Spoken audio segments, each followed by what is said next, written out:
इतनी सारी वीडियोस बना दी है कि सीवी कैसे बनाएं, अपने सीवी को फॉर्मेट कैसे करें, उसका स्ट्रक्चर कैसे होता है, उसमें क्या डिटेल्स डालें। बट मुझे हमेशा डीएम में एक ही चीज आती है, दैट आप हमको एक फॉर्मेट बता दो और ये बता दो कि उसमें इंफॉर्मेशन क्या डालनी है, एंड हम वो सीवी बना के हर जगह उससे अप्लाई कर देंगे। जानना कि स्ट्रक्चर क्या होता है, उसको कैसे बनाते हैं, हमें लॉजिक से मतलब ही नहीं है। हमें आप सीवी दे दो और फॉर्मेट दे दो और बता दो कि क्या डालना है, या फिर हम आपको अपना सीवी दे देते हैं, आप हमको बता दो कि उसमें क्या चेंजेस कर। Let me just break it up to you. If you are not understanding your own career and if you can not explain the logic behind your own career and if you are not interested to even talk about it, I am sorry my friend, आपका अगले कुछ साल easy apply करते करते ही चला जाएगा। वो एक सर्कल चलता जाएगा जहां पे आप गाली दे रहे हो कि जॉब इंडस्ट्री इतनी बेकार है, and then at the same time you want job. I know job market is pathetic, I am with you on that, but कुछ चीजें ऐसी है जो आपको भी समझना बहुत इंपॉर्टेंट है, so that you work towards what's working for you and you don't try things and get yourself exhaust on the things which are not going to work for any. तो लेट्स स्टार्ट। मैं आपको सब बता दूंगी end to end. The end of the video मैं आपको एक format भी दे दूंगी जिसमें आप डाउनलोड करके उसको आप जाके अपना सीवी में एडिट करके यूज कर सकते। So let's start with the structure first. एक सीवी में ना कुछ चीजें ही डालनी होती है। पहले मैं आपको स्ट्रक्चर समझाती हूँ कि क्या डालना होता है, आप साथ साथ में बना लीजिए। एंड अगर आपको साथ में नहीं बनाना है, मैं एंड में आपको एक रफ फॉर्मेट दूंगी, उसमें आप एडिट करके बना लीजिए। हम वीडियो स्किप करके आगे भी जा सकते हैं समझने के लिए कि मैं सिर्फ डाउनलोड करके अपनी डिटेल्स डाल देता हूँ, but information I am going to share in the next couple of minutes is going to be so valuable कि आपको सिर्फ एक बार सीवी नहीं बनाना है। Any time you look at your CV you will understand what the recruiter is trying to understand, and does my CV explains that, and if not, how can I fix that? You'll understand the logic behind it and you'll understand the game behind it. तो वो ATS friendly CV क्या होता है, keywords क्या होते हैं, recruiter कैसे shortlist करता है, ये सारी चीजें साइमल्टेनियसली चलती है। सबसे पहला तो ये कि जो आप कर रहे हो और जो आप करना चाहते हो कि वो आपका डॉक्यूमेंट बता रहा है कि नहीं बता रहा है, और अगर नहीं बता रहा है तो इंटरव्यू कॉल्स ही नहीं आएंगे। दिस डॉक्यूमेंट इज योर करता धरता। I think everybody should spend at least 5-10 minutes how to make a good CV, and it's a very important thing. एक बार समझ आ गया, एक बार क्रैक कर लिया, देन आई डोंट थिंक कि आपको इस पे कभी भी वापस फोकस करने की जरूरत है। So let's not waste any time and let's move right into it. सबसे पहली चीज होती है हेडिंग। हेडिंग में आपका नाम आएगा और आप कौन सी डेजिग्नेशन पे या रोल पे काम कर रहे हो वो आएगा। जैसे for example Shruti Bohra, talent acquisition professional. उसके बाद में आएगी हेडलाइन। उस हेडलाइन में आपकी कॉन्टैक्ट इन्फॉर्मेशन आती है। Contact information is your contact number, your calling number. Preferably उसको व्हाट्सएप पे भी करना, क्योंकि आजकल सब कुछ ऑटोमेटेड हो गया है। So once your CV is processed, ATS directly आपको ईमेल भी कर देता है और व्हाट्सएप भी कर देता है फॉलो अप करने के लिए। Second is your email address. Third is going to be your LinkedIn profile का link, and fourth very important your current location. अब मुझे पता है कि बहुत सारे सवाल है कि क्यों रिलोकेटिंग कैंडिडेट नहीं चाहिए, हम रिलोकेट करने को तैयार हैं, ये है वो है, I understand, but it's about your contacts. If somebody has lived for 17 years of their life in a particular city, he or she would not relocate for a 30% hike. If they do, great, but if they don't, it's a huge bet and time consuming process for a company. 60 दिन लगते हैं notice period serve करने को and 30 days लगते हैं interview complete करने को। सो 90 days just on a बेट कि कैंडिडेट ज्वाइन करेगा या नहीं, एंड फिर वो नहीं करेगा तो 90 डेज का वापस से cycle. To for safer side, to save founders time, efforts and money which is invested in the hiring process, relocating candidate ज्यादातर प्रेफर नहीं करते हैं, बट कुछ नीश रोल्स के लिए जरूर करते हैं relocating. In fact companies relocation assistance भी देती है। So it's very important to mention your current location.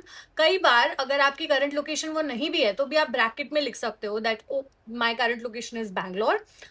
Don't write it as current location is Bangalore, but just write Bangalore and bracket में आप लिखो open to relocate in Pune, Mumbai, Chennai, all across India और international whatsoever. Moving ahead, professional summary, very important. So logic behind professional summary is to divide it into 2 paragraph. सबसे पहले तो ना contact information पे ये लिखना बंद कर दो कि कॉन्टैक्ट इन्फॉर्मेशन है ये, क्योंकि नंबर देख के मुझे पता है कि वो आपके नंबर है, कॉलिंग नंबर है, it's not your any other number.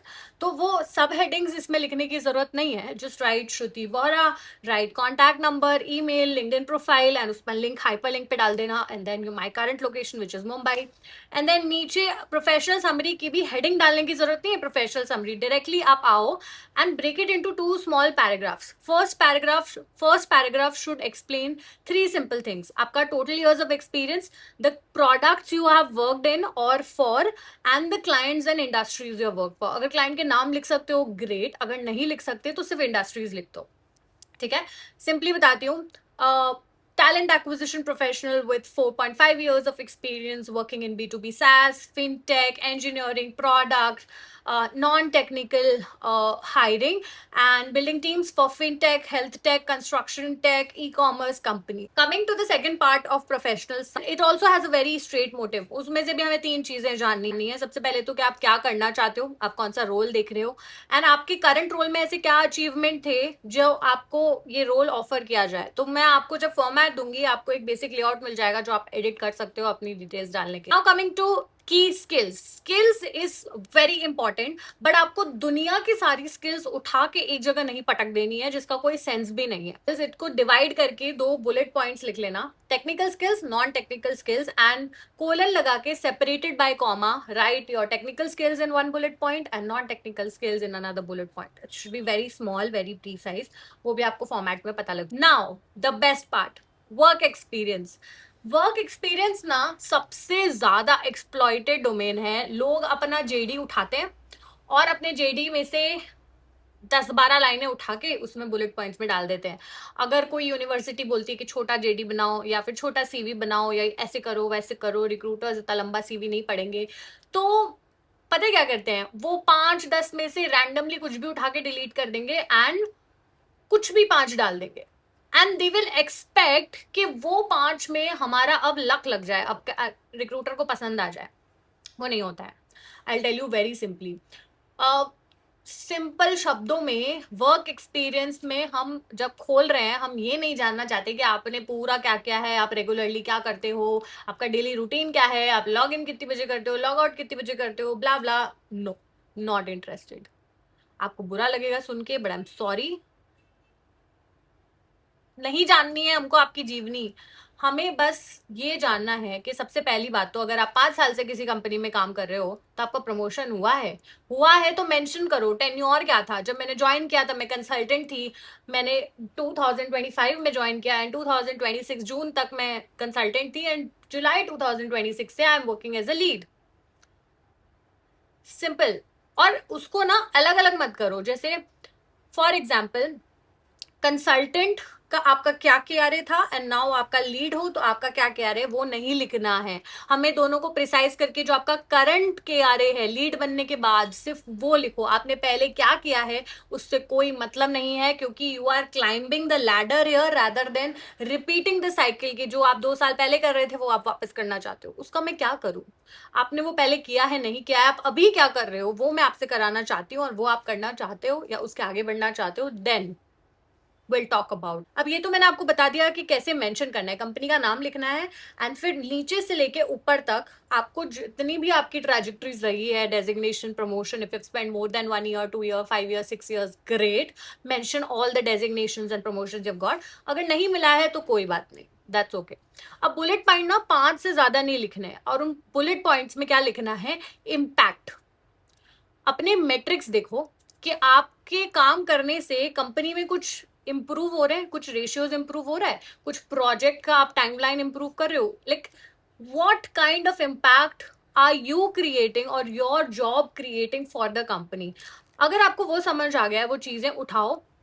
Simple तरीका है उसको उठाने का, आप अपने टारगेट्स देखो, आपके क्या टारगेट्स है। आपके 2 तरह के टारगेट हैं, मंथली टारगेट्स है, ईयरली है, रेवेन्यू बेस्ड टारगेट्स नहीं। अगर कुछ और भी टारगेट्स है कि आपको 1 महीने में इतनी मीटिंग्स लगानी है, 1 महीने में आपको ये करना है, जो भी आपके टारगेट्स हैं, परफॉर्मेंस टारगेट्स उठाओ। अब जब से आपने ज्वाइन किया है तब से लेके आज तक आप इसको कैसे इंप्रूव किया है, कन्वर्जन रेट्स इंप्रूव की है कि नहीं की है, ऑपरेशंस में कॉस्ट रिड्यूस की है कि नहीं की है, HR में हो तो हायरिंग का टाइमलाइन कम किया है कि नहीं किया है, कितना परसेंटेज किया है। सो राइट दीज थिंग्स, अपने टारगेट्स उठाओ और उन टारगेट्स में आपने अचीव कितना किया है month on month and annually. अब आपकी करंट कंपनी का आपको ये भी डालना है, करंट कंपनी या लास्ट कंपनी जो भी है, अचीवमेंट्स। एंड अचीवमेंट्स आपको आपकी टेन्योर के अंदर ही डालना है, वर्क एक्सपीरियंस के अंदर। अब वो अचीवमेंट्स में whatever recognition, whatever rewards, whatever awards you have gotten in your current company, Q1, Q2, Q3 of which year, mention recognized blah blah blah, awarded as blah blah blah, वो सब डाल दो।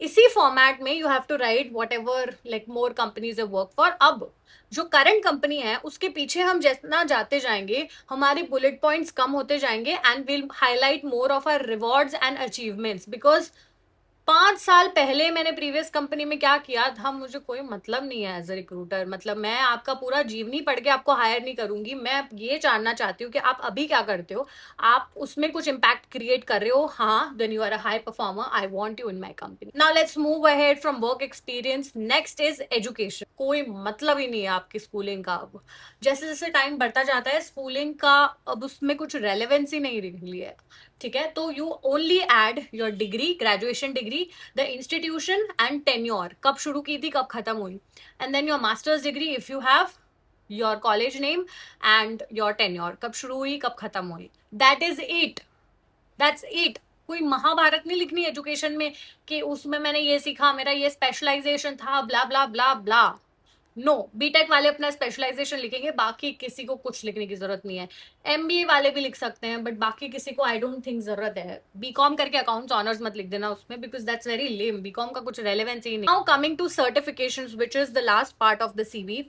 इसके बाद में मैं आपको ये भी बताती हूँ कि फॉर्मेट कैसे करना है सीवी को। तो certifications is very simple. It is not about कि आपने स्कूल में या कॉलेज में या यूनिवर्सिटी में कौन से सर्टिफिकेशंस किए हैं, आपने ये टूल सीख लिया, यूट्यूब से सीख लिया, कोर्सेरा से सीख लिया, अच्छी बात है, बहुत अच्छी बात है। बट अगर मैं उस सर्टिफिकेशन को देखूंगी तो मुझे ये समझ आना चाहिए, सिंपल ये क्वेश्चन का आंसर होना चाहिए कि आपको इस चीज के लिए सर्टिफिकेशन करना पड़ रहा है एंड बाकी आपके ही जैसा कोई काम करने वाला वो बिना सर्टिफिकेशन के भी सेम काम कर सकता है, then maybe you need extra training. Simple चीज जो लोगों को बिना ट्रेनिंग के समझ आ रही है उसके लिए भी आपको ट्रेनिंग चाहिए अगर, एंड वो आप हाईलाइट कर रहे हो, तो maybe you need additional training and development which I never want to promote as a company. I always want a high performer. Avoid writing those certifications which is repetitive, which is easy to learn. It's good that you have it, but don't highlight it in your key skills जो हमने लिखा था सबसे third number पे professional summary के बाद।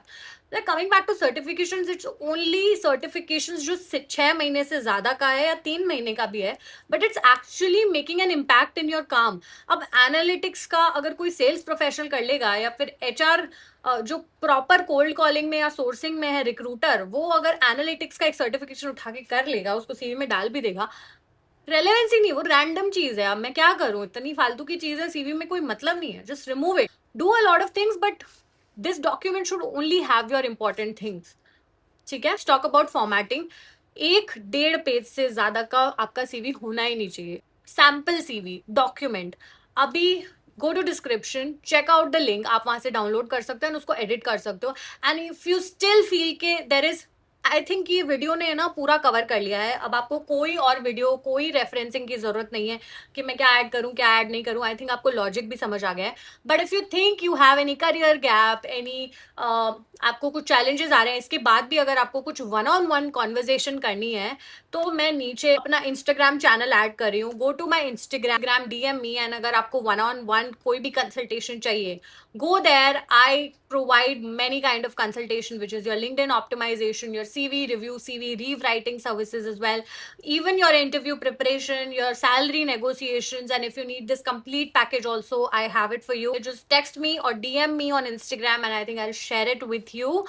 All the best for now, I hope this video helps. And अगर आपको और भी किसी टाइप की वीडियोस चाहिए, जैसे लिंक्डइन कैसे बनाना है या नौकरी प्रोफाइल कैसे बनाना, if you think you have more questions, follow my Instagram channel, comment really actively because I read every comment and I respond everything even on YouTube, and yeah, share it with your friends to help them out with making their, let's make job hunting a little simpler. Let's not complicate and leave everything up to algorithm and luck. Let's work hard for our luck rather than waiting for luck to strike us.